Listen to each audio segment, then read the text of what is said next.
uchazise ukuthi le mpilo oyiphilayo ngabe iphilo bani, ngabe iphilwa nguwe noma ngabe iphilwa uNkulunkulu noma nawe awazi. Sifule namaRoma chapter number 6. AbaseRoma chapter number 6. Sizoqala ukufunda kuverse number 11. Fundeka kanje. Kanjalo nani manizisho ukuthi ningabafileyo maqondana nesono, kodwa niphilele uNkulunkulu kuKristu Jesu.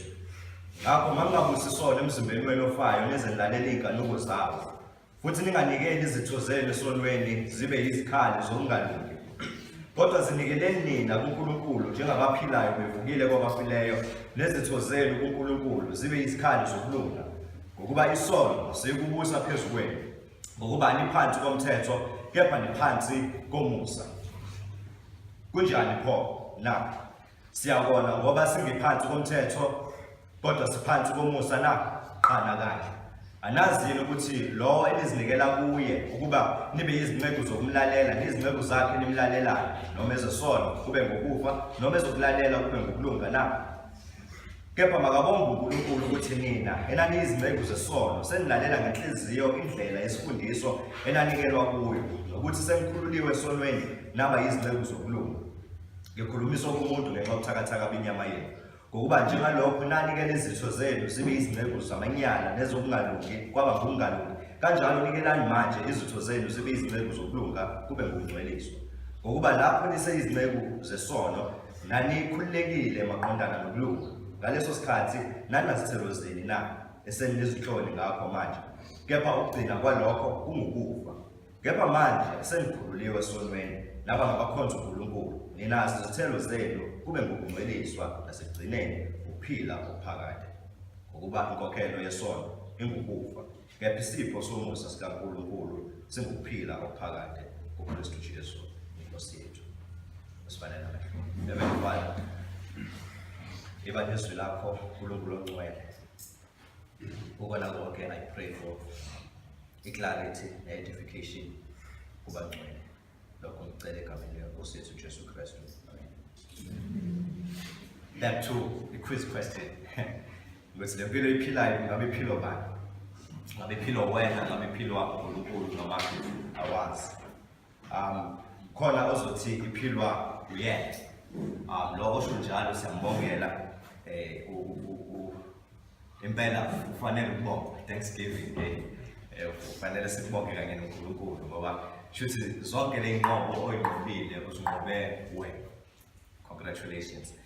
Uma uthi philo uNkulunkulu nakhona mhlambe ungazizwa mhlambe uholy philo uNkulunkulu philo kanjani. But have you noticed ukuthi ugo fail endleleni? So uma iphilo uNkulunkulu kushuthi uNkulunkulu failile akusiwena. Kube khona igroup yabantu besithathu abazothi nababazi. Join the club, namangazi.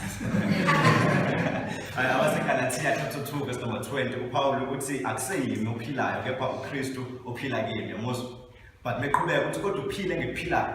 Ufika qala athi akuseyena ophilayo kodwa uKristu ophila kuyena. Then aphinde futhi la athi uphila ophilayo kalokho enyameni. Ngiphila ngokukholwa, ukukholwa indodana kaNkulunkulu engithandayo neyazinikela ngenxa yakho. Uthi uPaul angena ophilayo kodwa futhi uPaul uthi uyena ophilayo. Uthi uPaul akuphili yena uphila uKristu kodwa futhi aphinda athi ukuphila akuphilayo ukuphila ngokukholwa. It means nayo uPaul akazi ukuthi uNkulunkulu uqalaphi, uNkulunkulu ugcinaphi, noma uPaul uqalaphi naye ugcinaphi. Into nje bazalwane esingazi, I think it's struggle se-sanctification. It's whereby abazalwane abaningi bebaleka ungcwele bebe yonke izenzo zabo befuna ukuzisubscribe ngoNkulunkulu ukuthi uNkulunkulu uyena esubscribe kuyena zonke izenzo zethu. Bakhohlwe ukungcola kwabo nabo akufanele babe accountable for bona. iBhayibheli lisitshela ukuthi insindiso is to walk in the newness of life. Kodwa futhi at the same time yasikhomanda ukuthi asiphile impilo engcwele.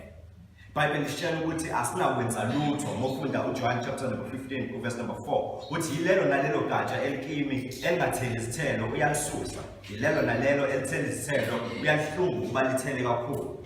uthi uJesu uyena umveli thina singamagatsha abesathi kodwa igatsha li-responsible ukuthi fanele lithele iy'thelo kodwa futhi ngeke lize liy'thele igatsha lilodwa lingekho emvinini kodwa futhi uma igatsha lingazitheli iy'thelo akusilona iphutha lomveli iphutha legatsha kodwa vele igatsha belingeke lizithele iy'thelo uma lingekho emvinini. It means la sitshelwa izinto eziwu-2 ukuthi uNkulunkulu ufika asebenze kodwa nawe fanele wenze njani nawe fanele usebenze.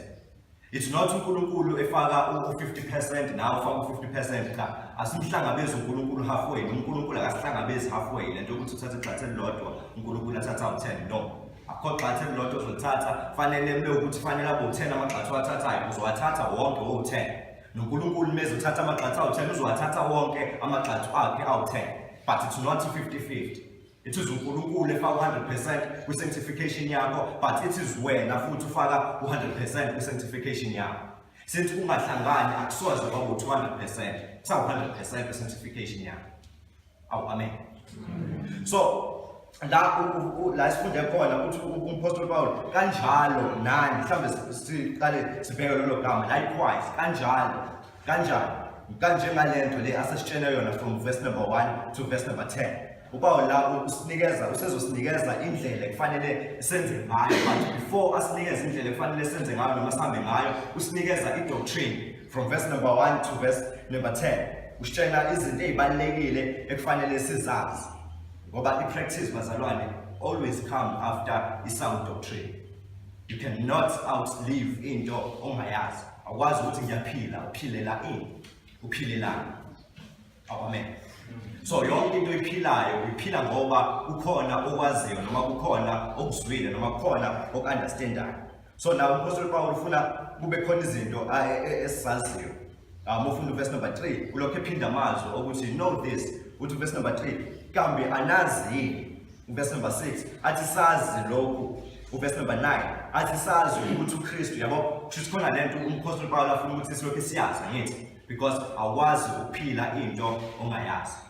So yini ke la afuna ukuthi siyazi verse number 3 kambe anazi ukuthi noma sonke sabhaphathiselwa kuKristu Jesu sabhaphathiselwa kukho ukufa kwakhe. Now uMpostoli Paul ufuna sazi ukuthi we are identified with Christ noma sihlangene kanye noKristu noma sifunyanwa sikuKristu. Amen. It means thina uqobo ilento ade isho uPaul ngale kwaseGalatia ukuthi akasayiphileli yena kepha uKristu uphila kuye and uphila kuphilayo kalokho enyameni uphila ngani uphila ngokukholwa. So to uMpostoli Paul la you need to know ukuthi you have been identified with Christ. That is why nibizwa ngokuthi nima Christians. Verse number 6 athi sazi lokho ukuthi umuntu wethu omdala wabethelwa kanye naye esiphambanweni ukuze umzimba wesono wenziwe ize singabe sisakhonza isono. If you have been identified with Christ, you have been crucified with Christ. Yes, Lord, ukuthi when you feel it, you have been crucified ubethelwe kanye noKristu esiphambanweni. Verse number 9 athi sazi ukuthi uKristu esevusiwe kwabafileyo akasafi kodwa ukufa akusabusi phezu kwakhe. This means you have been raised with Christ. Uvuswe kanye noKristu. Uvuswe kanye noKristu. So qonda ukuthini lokho? Qonda ukuthini ukuthi fanele sazi ukuthi we have been identified noma sabhaphathiselwa uKristu, sabethelwa kanye noKristu, savuswa kanye noKristu. Qonda ukuthi kufanele ushintshe indlela ocabanga ngayo. Fanele ushintshe indlela ozibuka ngayo. Fanele ushintshe indlela owenza ngayo izinto. It means you need to repent. Yizazi zonke lezi zinto and you need to repent. Amen. Uthi uMpostoli Paul la awusasiyona lento okade uyiyona. Usuyakholwa manje. Ususindisiwe manje. Awusahambi ngale ndlela le kade uyiyona kudala. We have been regenerated. Usungumzalwane, usungozalwe kabusha. Amen. It means lento zonke lezi zinto kade uzenza wena akusasiwa awusekho lapho, usudlulile lapho. Lento ukumbuza esinye story esasifunda nje seseyingane part of lezi zinto akuthiwa izingane okwayo kwakhona igli iqanda le igli elawela elokhuzele ehlekeni senkukhu then igli isizaliwe nayo because izalwe ku situation la khona inkukhu yaqala yahambisa okwenkukhu yenzisa okwenkukhu yakhalisa okwenkukhu yonke nje into yayenzisa nje okwenkukhu. Kuthe sekuhambile isikhathi nekudlula igli nayo le yayibaleka kanye nezinye izinkukhu. Kuthe sekuhambile isikhathi enye igli medlule emoyeni yayibona le ukuthi ubani lo ufunani futhi phakathi kokudla kwethu ufunani lo phakathi kokudla so iyehla iyokhuluma naye eceleni ukuthi ndoda ufunani la wenzani la then le enye ithi mina inkukhu wena uyidli le enye ithi no wena usiyona inkukhu wena uyidli njengami le ibhizi admire le yani usiyazi wena mondiza unomdiza bese uyasowa phezulu ungasawashaya amaphiko and we admire that at lo munye no nawe uyiyona nje idli baphikisane ke igcine lo okade bona umunye edinwa bese ayithatha le idli andize naye masendize naye bese ayidropha emoyeni mayidropha iyawa le angithi zazi ukuthi inkukhu so iyawa iwe masibona ukuthi cha isizofa ngempela bese ivula amaphiko and yandiza kanjalo nabazalwane baleso simo leso sinjalo ukuthi abayiqonda ukuthi bangabazalwane baphila impilo yabo just because ama surroundings noma wasindiswa waqhubeka wahlala la wasindiswa khona utshela ukuthi khona izinto ezikuye angekaza akwazi ukuziyeka uthi umpostoli Paul la no ukuthi when you have been identified with Christ you have been crucified with Christ and you have been raised in the newness of life it means wena usuphila impilo entsha. As a result, you are responsible. Usuyakwazi futhi noma uKristu sekunikile indlela noma wonke amandla ukuthi wena uphile impilo engcwele. Ayisasiyona into eforeign kuwena lo. And singakwazi ukuhlulela ngokuthi wena awazange uphile impilo engcwele ngoba vele you are able ukuthi uphile impilo engcwele. Mhlawumbe labo abantu bezizwe sibangasho ukuthi no thina asinayo iwill asinayo ngisho neability yokuphila but wena unayo iwill unayo desire and unayo iability uyinikezwe uKristu ukuthi live a holy life. Manje uphilelana kanje so iziphi izinto umpostoli Paul asezitshela zona noma sesidirector kuzona ukuthi sizenze noma ama method afuna ukuthi siwa apply ukuze siphile impilo engcwele verse number 11 so kanjalo manizisho ukuthi ningabafileyo ngaqondana nesono kodwa niphilele uNkulunkulu uKristu Jesu. So now is the final declare, declare. Aksiona prosperity, aksiona imali, aksiona izindlu, aksiona mhlawumbe uphasa esikoleni noma uphasa ngcono, but uthi umpostoli Paul zisho wena declare ukuthi wena ufile maqondana nesono. Nayi kufanele ngabe iyashiwo bazalwane emabandleni. Mekuthiwa khuluma phezu kwesimo sakho, nasi isimo obhekane naso. Nasi isimo obhekane naso, ubhekane nesimo sokuthi awukwazi ukuphila impilo engcwele. So khuluma-ke zisho wena ukuthi ngifile maqondana nani nesono. Ngifile maqondana nesono. Romans chapter 6, wona futhi verse number 7 uthi ngokuba ofileyo ukhululiwe kuphi esonweni. It means banalo understanding ukuthi I'm dead to sin. Ngifile maqondana naso. And njengoba ngifile maqondana naso, it means ngikhululiwe kuphi esonweni. Khululiwe esonweni. And uzoqhubeka umpostoli Paul lapha chapter number 8 verse number 12 asitshela ukuthi umuntu ofile esonweni akasasikweleti inyama noma akasasikweleti isono ukuthi ahambe ngaso.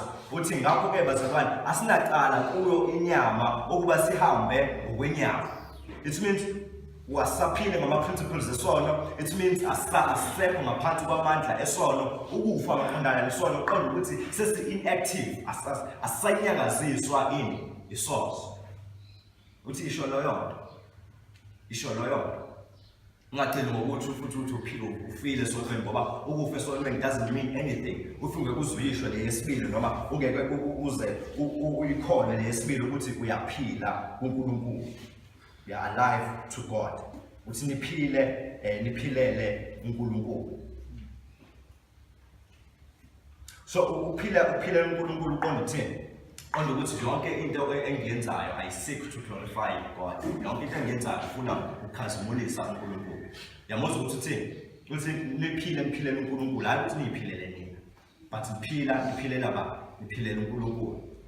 One of ama false teachings bazalwane akhona emhlabeni ila abantu khona bekuthiwa baphile bayiphilele bona. Ngathi sabe sikubheka uma sithola indokhoza isikhathi. But la uthi umpostoli Paul niphilele bani uNkulunkulu. It means ukuthi izinto efanele udeclare ukuthi ngifile maqondana nesono ngideclare ukuthi futhi ngiphilela uNkulunkulu. This is your mindset udila nengqondo yakho ukuthi nayo into efanele uyicabanga wena every day move forward. Every time you are confronted with someone, isho ukuthi ngifile maqondana naso isono. Iba naleyo faith, iba naleyo conviction phakathi kuwena ukuthi ngifile maqondana nesono and angikwazi ukusenza isono ngoba ngiyaphilela ngiphilela uNkulunkulu. Base Kolose chapter number 3 verse number 1 uthi ngakho uma nafu uswaka ngeKristu funani okwaphezulu lapho ekhona uKristu ehlezi ngakwesokunene sikaNkulunkulu. Lokhu uqonda ukuthi ama goals ethu, ama visions ethu, ama qualifications ethu esinawo akusiwona wethu, siwona abazali bethu, siwona mhlawumbe izizukulwane zethu, kodwa asongukhazimulisa uNkulunkulu. Philela uNkulunkulu uqonda ukuthi la angiholela khona ngizomlandela. La angiholela khona ngizomlandela. This is our everyday conviction, bazalwane. This should be everyday conviction. Njalo ngivuka ekuseni ngizolitshela lento ukuthi ngifile, ngiyaphila ngiphilela uNkulunkulu. I'm dead to live. I'm dead to live. Eyiphenge into esibili Paul afuna ukuthi siyazi la. Verse number 12. Athi ngakho mangingabusisona emzimbeni wenu ofayo, nize nilalele inkanuko zawo. Isono siyabuza bazalwane if usilalela. Iyona principle esidrawayo from uLuka verse number 12. Ukuthi isono sizobusa emzimbeni wakho so long as wena usilalela. Angithi shilo ukuthi wena vele you are no longer a sinner noma you are no longer under that sinful state kade ukusona. Wena kade ucontrolwa isono kuso isono kade ungakwazi ukusiyeka isono besikhathaza mhlawumbe uphumule leso sikhashana but izophinda idlule leyo pain leyo mhlawumbe uphoxekile nani phezulu ubuyela kusona for the same sin but manje awusenjani so uthi ke mina lokho nilalela uthi mangingabusiswa emzimbeni wenu ofayo nize nilalele inkanuko zenu. It means isono sizobusa so long as wena usilalela. And isono bazalwane always aims at ama extremes. Isono asikaze awekho ama baby steps esonweni. Isono sekucothozisa. Asisho ukuthi okay namhlanje uzokwenza lokho, kusasa ukwenze lokho, ngala kusasa ukwenze lokho. No. Namhlanje uzokwenza uzoqeda. And isono sinjalo. Asisho ukuthi namhlanje uzomtexta, kusasa uzoloka. Uzomtexta namhlanje yonke into ade ufuna ukuyenza uzoyenza manje. Isono sinjalo, it always aims we extreme. Asikaze silokho sithi siyaxothozisha slowly but surely. No. Wazathi omunye umbhali uma isono if sin had its way it would matter God. If sin had its way it would matter God. It means if we sono besizenzela besingahamba sombulala uNkulunkulu. Because isono vele ayikho into esilimitayo ngaphandle kukaJesu. Ayikho into esilimitayo ngaphandle kukaJesu. So into ilalelayo uMpostoli Paul la ayivezayo ukuthi iyona ebusayo. Into ekulalelayo iyona ebusayo. And thina uthi awusinasilaleli isono kodwa silalele bani? Asilalele uNkulunkulu. Thina sisilalele isono silalela uNkulunkulu. Okunjani ke lokulalela uNkulunkulu esikhuluma ngakho? Esithi uhlala phansi ulalele noma okunjani ukulalela lokho abafuna uPaul ukuthi sikwazi. Number 1 ukulalela okuholela ekulungeni. Verse number 16. Uthanazile ukuthi lo esinikela kuye kuba nibe izingceku zokumlalela, ningceku zakhe nimlalelayo. Noma ezosona kube ngokufa, noma ezokulalela kube ngokuluka. It means ukulalela okusiholela kuphi, okusiholela ekulungeni. Baningi abantu abaclaim ukuthi bayamlalela uNkulunkulu noma bayamuza uNkulunkulu uma ekhuluma kodwa asiboni action osho njalo noma asiziboni izenzo ezisho njalo ukuthi ngempela nomuntu uyamlalela uNkulunkulu bekhuluma. Baningi abantu abathokoziswa ukuzwa noma bahlale phansi bezwe beshunyayezwa but aba-act ekushunyayezweni kwabo. Abantu esingababala mhlawumbe eBhayibhelini ngabo Herod uTetrarch samkhumbula lo elithi iBhayibheli wayithanda ukulalela uJohane.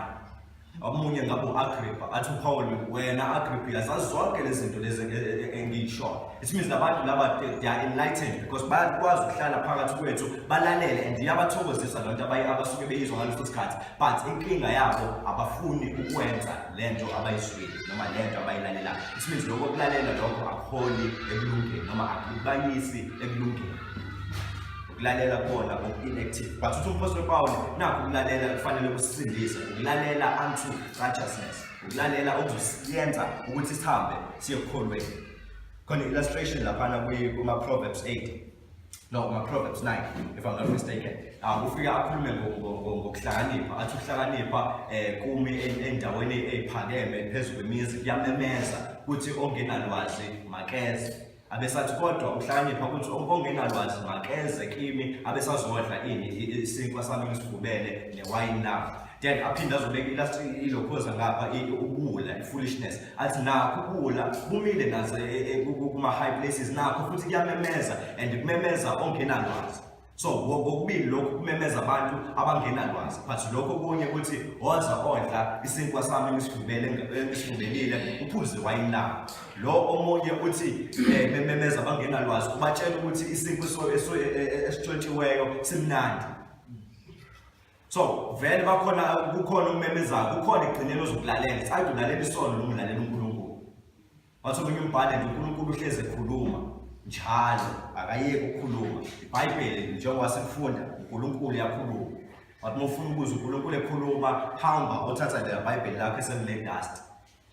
Ethi abazalwane abaningi umuntu ufike enze isona bese athi engathi ngaba nala experience ngizwe uNkulunkulu ekhuluma namhlanje uzoba ngcwele. No, uma ufuna ukuzwa uNkulunkulu yabe ekhuluma njengoba udla isona, hamba uyothatha le iBhayibheli lakho ufunde. Because uNkulunkulu uhlezi ekhuluma. So ukulalela okuya ngokulunga noma okuyisa ebulungeni. Bese kuba ukulalela okuya noma ukulalela ngenhliziyo kusho njalo verse number 17 uthi kepha makabonga uNkulunkulu ukuthi nina izinceku zesono senilalela ngenhliziyo indlela yesifundiso eninikelwayo. So ukulalela ngenhliziyo it means akafeel restricted. Momzalwane ukwazi ukufeel restricted uma uphuzwe esonweni. Awufile ngazuthi khona la ophuthelwa khona uma uphuzwa esonweni. Amahubo chapter number 40 verse number 8 uthi ngiyathanda ukwenza intando yakho. Yamuzwa uthi ngiyathanda ukwenza intando yakho uNkulunkulu wami nemthetho wakho usenhlizweni yakho. It means I don't feel restricted. Manje iBhayibheli angakwenza 1 2 3 angizizwa ngathi ngibambekile, but ngiyathanda, I enjoy, I delight in doing your will.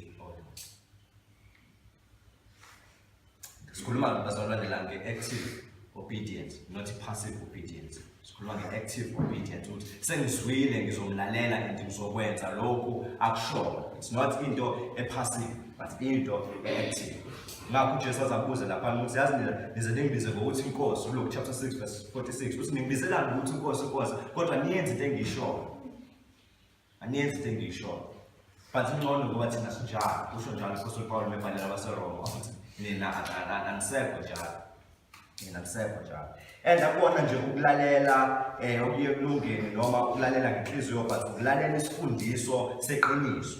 Ulalela isifundiso seqiniso. Uthi senilalela ngenhliziyo indlela yesifundiso enanikelwa kuyo. Senilalela ngenhliziyo indlela yesifundiso enanikelwa kuyo. Wonke umuntu ukhuluma kahle ngoKristu Jesu. Alikho isonto mhlawumbe ukhuluma kahle ngoJesu wazalwane. But ngabe lokho abakhulumayo kuyisifundiso seqiniso yini? Khona abantu abangasukuma abafakazi and futhi bahlezi besukuma befakazi ngasontweni amaningi. Uze ukuthi la noma ngingathiwani bazalwane ngangekho khona le but amanga lawo engibazwayo. But since kuyinto enhle abazalwane dinga upload angithi because vele ukhulume kahle ngoJesu but kuyiqiniso yini lokho akukhulumi. Ngicela ukufundela abaseKorinto chapter number 15 verse number 1 to 4. Uthi kepha bazalwane ngiyamkhumbuza ivangeli enganishumayeza lona nenalamukelayo nenimikulo nesindiswa ngalo nxa nibambelela ezweni enganishumayeza lona uma kambe ukukholwa kwenu kungabanga ize. Ngokuba okokuqala nganika lokho engakwamukela nami ukuthi uKristu wafa ngenxa yezono zethu ngokwemibhalo nokuthi wambelwa nokuthi wavuswa kwabafileyo ngosuku lwesithathu njengokwemibhalo. Now it's very surprising bazalwane ukuthi uPaul lokethi njengokwemibhalo. uPaul baseKorinto besibili chapter number 12 usitshela ukuthi yena wakwakhuphuka kwalesithathu. Usitshela ukuthi yena wabona uNkulunkulu nani. But la simthola ethi akabashumayezanga ukukhuphuka kwakhe wanyukela ezulwini nani. But ubashumayeza ukuthi uKristu wafa njengokwemibhalo. Amen. Abashumayezanga experience yakhe yebo bene experience ngicabanga ukuthi uyena yedwa umuntu wabanale experience leyana enje abazama ukuthi uhamba ukhuphuka uzungazi noma ngikhuphuka enyameni noma ngokamoya yini but uhamba uhlala noNkulunkulu kuze kuthiwa khona izinto efanele ungazisho uma sofika emhlabeni. It means wena wazi kakhulu kunathi and khona izinto ekungafanele uzisho wena Paul because usubone likhulu but akazange ashumayele lokho washumayela njengokwemibhalo. So lesifundiso silalela every Sunday wena eseqiniswa yini. Mhlawumbe ingakho ungakwazi ukuphila impilo engcwele uhlezi ulalela amanga. Bazalwane ngeke uzuphila impilo engcwele if ulalela amanga. Impilo engcwele siyiphila ngokuzwa uNkulunkulu ongcwele ekhuluma. Awukwazi ukuyiphila ngokuthi ngizwe amanga ngaba convinced ngamanga. Amanga ngisho noma ngathiwa mahle kangakanani noma intention yawo beyinhle kangakanani but akaveli uNkulunkulu and akayisi uNkulunkulu.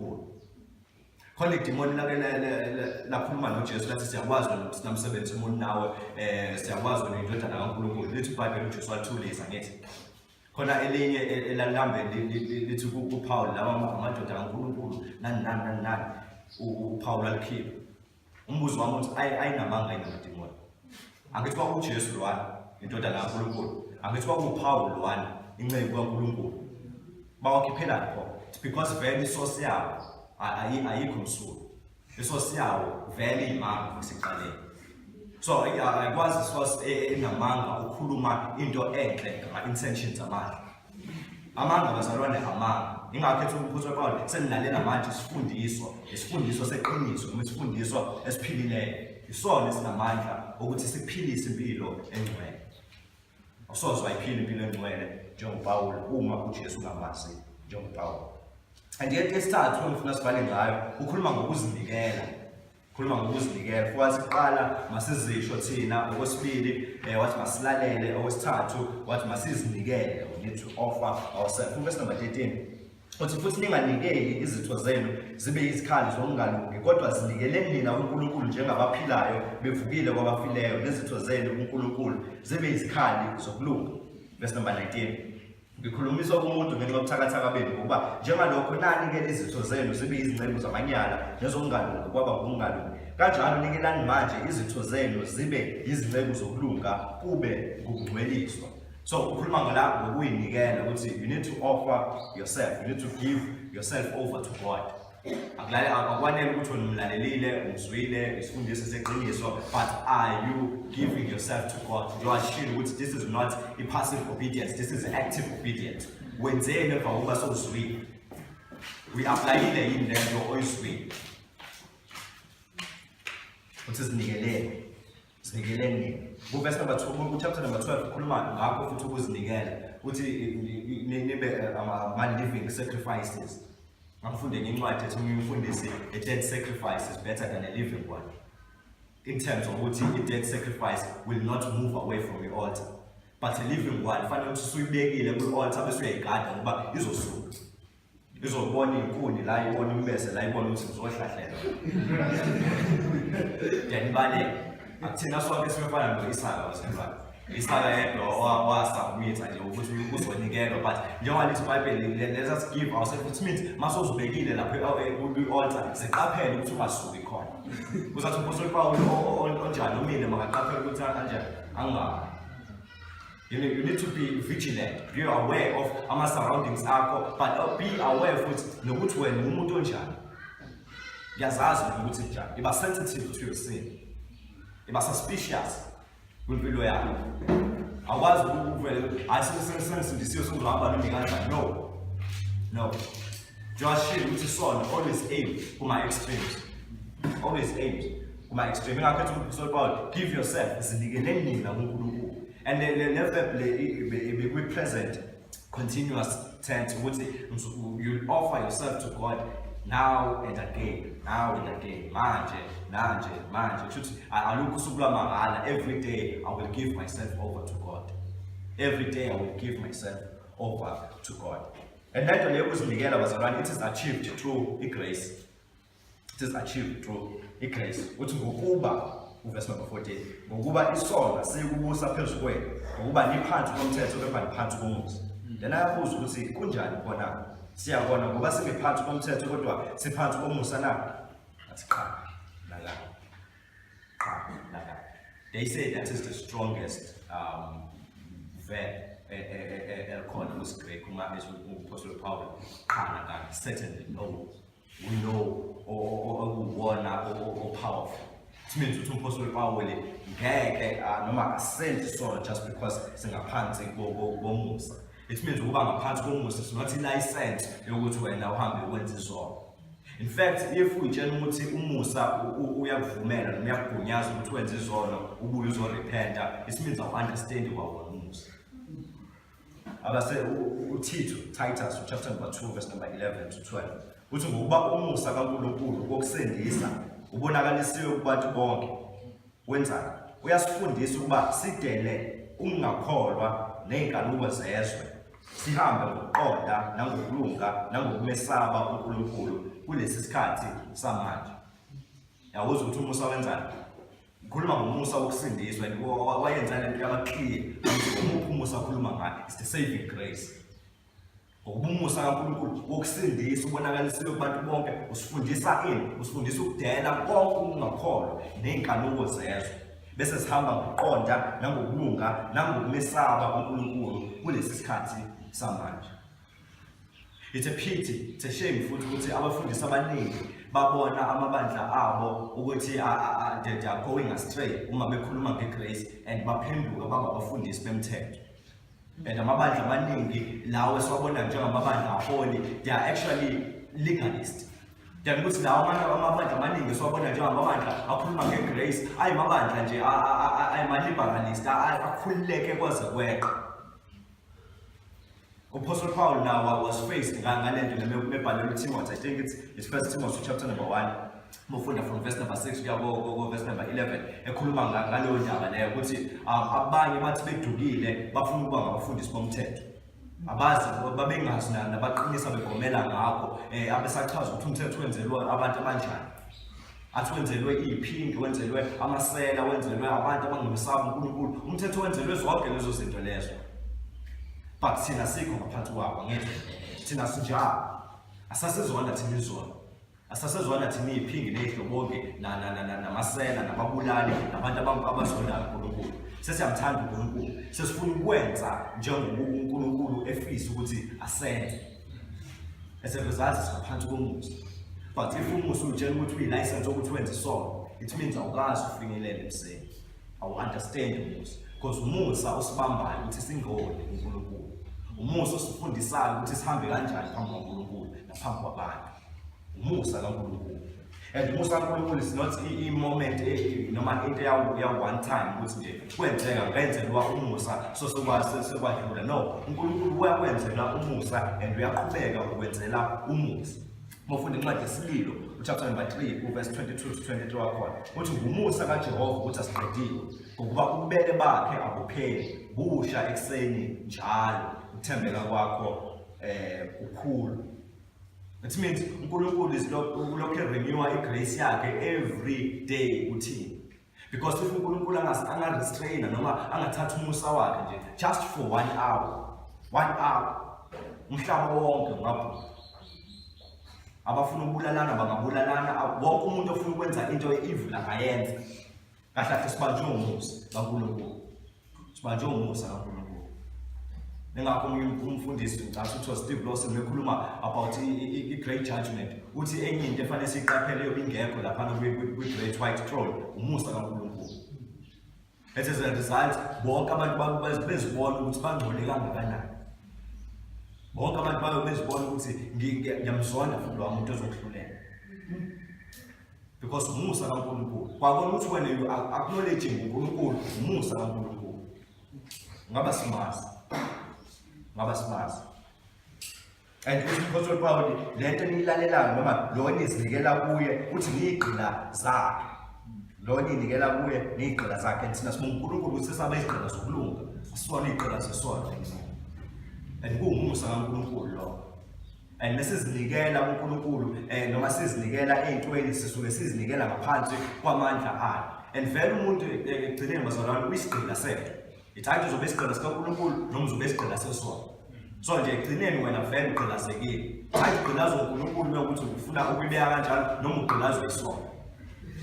uthi ukhona la uthi Jesu khona uma indodana nomuntu imkhulula nangaba ngabakhululekileyo yini impela ngithi babe sebathi thina sikhaze sibe igqoza abezathi uJesu abakhombisa isonweni athi lento nina eniyenzayo iyona ingqilazayo. So umuntu vele uyisigqila sento thina ke sizigqila zokulunga and ube isigqila sokulunga kuhamba ngokulalela ngani ngenhliziyo. It means sizigqila zokulunga kodwa futhi siyakuthanda ube isigqila sokulunga, siyathanda ube isigqila kaNkulunkulu. iBhayibheli likhuluma ngokuthi inceku noma likhuluma nge-servant likhuluma about umuntu oyislave to doulos and lithi ama-theologians athi alikho elinye igama elake labe yi-substitute yalelo gama ngaphandle kokuthi wena uyisigqila. Wazothi uJohn Makota uma ngasekuye ngaye wonke amabhayibheli la kubhalwe khona ukuthi inceku kufanele uclash ubhale ukuthi isigqila ukuze uli-understande kangcono iBhayibheli ukuthi lidimandane kuwena as a slave. And thina sizigqila zayo sizigqila zokulunga, sizigqila zokulunga and isigqila senza lokhu umbusi waso afuna ukuthi sikwenze. And ezo sono zisebenza ubumnyama ezikaNkulunkulu zisebenza ukulunga kukaNkulunkulu. And imiphumela yesono izithelo zehlazo uthi laphana ngaleso sikhathi nani nazithelo zini na esenenhloni ngakho manje. It means izithelo zesono noma izithelo zokugqilazo yesono ziyihlazo amanyala futhi uba namahloni ngazo, uba namahloni ngazo. Wawafakazi omunye umfethu back in the day, but ufakazi wakhe kwakusathiwa ufakazi awuzani siyazi ukuthi wafakazi wakhe and mefakaza waveza ukuthi yena wayenjani ezweni and meveza ukuthi wayenjani ezweni kwangekho ngisho nenswebe eyodwa yerumusi ekufakazeni kwakhe. Wayesikho, waye-right such that wayengamdingi uNkulunkulu. But uthi uMpostoli Paul senamahloni ngaso. Are you ashamed of your sins? Are you ashamed of your past sins? If not, angiboni ukuthi ngempela you understand the grace ongaphansi kwayo. Senamahloni ngaso. Then kube khona imisebenzi yokulunga. Uthi imisebenzi kaNkulunkulu nina izithelo zenu zibe ngokungcweliswa nasekugcineni ukuphila okuphakathi. It means imiphumela yokusebenza ngokulunga ukungcwele. The only side yokuthi wena umoya ongcwele kaNkulunkulu ukuthi uphile impilo engcwele. Akusikona ukukhuluma ngelimi, akusikona ukudinga abantu, akusikona ukufasta, akusikona ukuya iy'ndaba ey'nani nani. But i-sign esinikezwe eBhayibhelini iyodwa ukuthi lo muntu lo unomoya kaNkulunkulu, ukuthi lowo muntu lowo uzophila impilo engcwele, impilo ethokozisa uNkulunkulu. Bese uPaul ayivala verse number 23, ukuthi isikhathi senu. Verse number 23 athi ngokuba inkokhelo yesono ingukufa, kepha isipho somusa sikaNkulunkulu singukuphila uKristu Jesu inkosi yethu. La usinikeza ama-outcomes of into egqilazayo. Ugqilazwa isono, sizokukhokhela isono, sizokhokhela ngayo, sizokhokhela ngokufa. And ukufa khuluma ngakho akusikona ukufa. Khona abantu abayithone down le nto labo abanye befundisi bathi usindisiwe wena impela. But uma wenza isono vele uzofa. But ukufa khuluma ngakho, khuluma ngokufa okwasenyameni. It means uzofa kodwa uzongena ezulwini. No, uPaul la ukhuluma about eternal death. That is why ethi isipho somusa singukuphila kanjani ingulaphakathi. It means la ukhuluma nge-eternity. Ukhuluma nge-eternal outcome. Ukuthi if ugqilazwa isono uzokwenza njani? Uzofa. Not ukuthi uzofa enyameni nje kuphela, uzofa ngisho nakamoya. It means uyofika ngale bakuphothe esihogweni. Then akhulume ngokuthi isipho somusa akasho ukuthi inkokhelo uzwe uthi inkokhelo ngapha then athi isipho ngapha. Isipho somusa sokulunga sikaNkulunkulu singukuphila okuphakade kuKristu Jesu inkosi yethu. If bazalwane ufuna ukuthi uNkulunkulu angakuyisa esihogweni kanti wenza isono, it means uthi uNkulunkulu akangabi uNkulunkulu olungile. It means we are hoping ukuthi uNkulunkulu bonke abantu abafayo befa bethi mina ngilungile uNkulunkulu uzobona ukulunga kwami nani nani. Bafa hoping ukuthi uNkulunkulu akayeni uNkulunkulu, akayeni uNkulunkulu olungile. Bazalwane inkokhelo yesono uNkulunkulu repay yonke into eniyenzileyo. Engaba balungile, ngaba akayenzi fair, ngaba akayenzi i-justice. Uma ngiyazi ukukhokhela nje ngokusebenza kwami. And inkokhelo yesono injani? Ukufa. And ngosebenza vele uyaqhilazeka. So inkokhelo yesigqila sesono ingukufa. But inkokhelo yesigqila sokulunga sikaNkulunkulu singumusa. Akuyona inkokhelo futhi isipho somusa sokuphila ingunaphakade uKristu Jesu inkosi yethu. So wena ukuphi la kade ngifuna ukuthi nazi lezi zinto lezi uMpostoli Paul asibhalela zona ukuthi this is how you deal with sin. You need to declare ukuthi you are dead to sin, alive to God. You need to yield uNkulunkulu, lalela uNkulunkulu, and you need to give your life over to God. And ube isiqhela sokulunga, ungabi isiqhela sabantu noma ube isiqhela sesono. The choice is yours. But uthi uMpostoli Paul la ubhalela abantu abasindisiwe, akabhaleli bonke abantu nje, but ubhalela abantu abasindisiwe. Ungaphakathi siyambonga uNkulunkulu ukuthi mina anisenjalo. So kwamandla ukuphila impilo engcwele bazalwane akuwena uKristu unikezile uNkulunkulu usivulelile iminyango ukuthi we can now live a holy life. Why do we continue and to listen to his song? Illustration yokugcina sekuvala wathi kwakhona indlovu eyayincane meyincane yayiboshelwa nje esicabheni after i-circus show. So kwakufike kwenziwe i-circus nani lezinto zeyindlovu then iboshelwe esicabheni iseyincane yayingakwazi ukuphuma khona esicabheni. So yayilokhe irawonda nje la intambo yayiqina khona. Noma isindala bayenza njalo uyabuza umunye ukuthi yini indaba nibophele esicabheni and ingaboni ukuthi inamandla ngaphezulu kwesicabha la. Uthi ophendulayo ingoba iseyincane sayitraina kanjalo. Noma isindala isabona ukuthi yazi I can set myself free. Ngingakwazi ukuphula isicabha lesengiboshelwe kusona. Kanjalo nawe bazalwane you can set yourself free because God has set yourself free, has set you free angithi.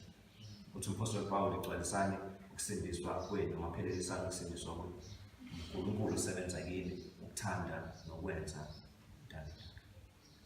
Sikhuleke. Heavenly Father, siza phambi kobuso bakho. Singakhetha ukulunga ngekulunga okuya kuKristu Jesu Nkosi yethu. uNkulunkulu ongcwele masihlome lokho ukuthi dwalele namandla wonke ukwenzile konke usiphile bona. Thina yakho konke oqondene noNkulunkulu usinikile bona. Babona amandla sicela ukukholwa sikholwe lokho sik-apply lokho empilweni zethu. Sicela uNkulunkulu namandla usihambise in the newness of life. Usihambise dwalele namandla si-understand konke dwalele namandla esikudingayo ukuba sik-understand ukuthi sikwazi ukuhamba ngobungcwele, sikwazi ukuhamba siphile impilo ethokozisa wena wedwa Nkosi yokulunga. Siyabonga.